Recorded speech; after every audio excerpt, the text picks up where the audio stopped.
భారత్ 180 న్యూస్కి స్వాగతం.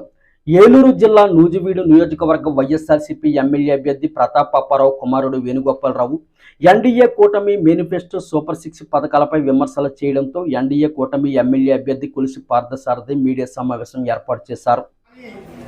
మన అందరూ స్వాగతిస్తున్నా కానీ వైఎస్ఆర్సీపీ నాయకులు కానీ మన నూజివీడు ఎమ్మెల్యే తనయుడు కానీ దీన్ని స్వాగతించకుండా ఈరోజు మన సూపర్ 6 పథకాల గురించి మేనిఫెస్టో గురించి నిన్న 10వ వార్డులో విమర్శిస్తూ మాట్లాడారని మనమంతా కూడా పేపర్లో చూడటం జరిగింది.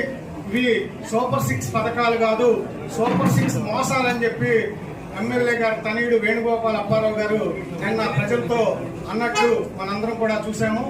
వాళ్ళు ఈరోజు మనం చేసిన పథకాలని మన విడుదల చేసిన మేనిఫెస్టోని మన పథకాలను విమర్శిస్తున్నటువంటి ఎమ్మెల్యే తనయుడు కానీ ఎమ్మెల్యే కానీ నూజివీడు నియోజకవర్గ ప్రజలు కానీ వీళ్ళు చేసిన 6 మోసాలని ఈరోజు పత్రికా విలేకరుల సమావేశం సందర్భంగా మేము నూజివీడు నియోజకవర్గ ప్రజల దృష్టికి తీసుకురాదలిసాము.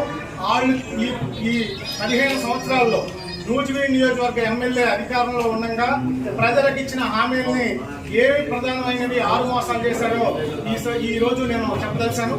అవేంటంటే, 1, నూజివీడు మెడికల్ కాలేజీ తెస్తానని చెప్పి నూజివీడు నియోజకవర్గ ప్రజలకి ప్రతి ఎన్నికల్లో ఆశ చూపించి మెడికల్ కాలేజీ తేకుండా మోసం చేసింది మీ నాన్నగారు ప్రతాప్ అప్పారావు గారు, మీరు అని చెప్పి సందర్భంగా ఒక మోసాన్ని నేను తెలియజేస్తా ఉన్నాను.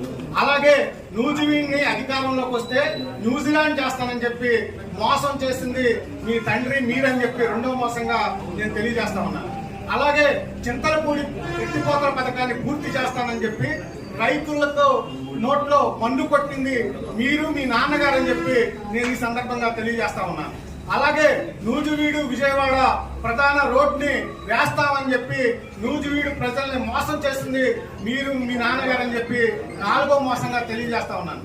అలాగే మల్లవల్లి రైతులకి ఇండస్ట్రీల్లో భూములు కోల్పోయిన రైతులకి నష్టపరిహారం ఇస్తామని చెప్పి మల్లవల్లి రైతుల్ని మోసం చేస్తుంది మీరు మీ నాన్నగారు అని చెప్పి 5వ మోసంగా తెలియజేస్తా ఉన్నాను.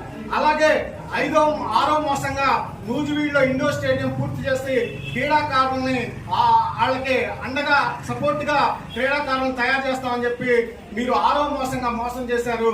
ఇవి 6 మీరు నూజివీడు ప్రజలకు ఇచ్చేసిన మోసాలుగా ఈ రోజు నేను పత్రికా విలేకరుల సమావేశం సందర్భంగా తెలియజేస్తా ఉన్నాను.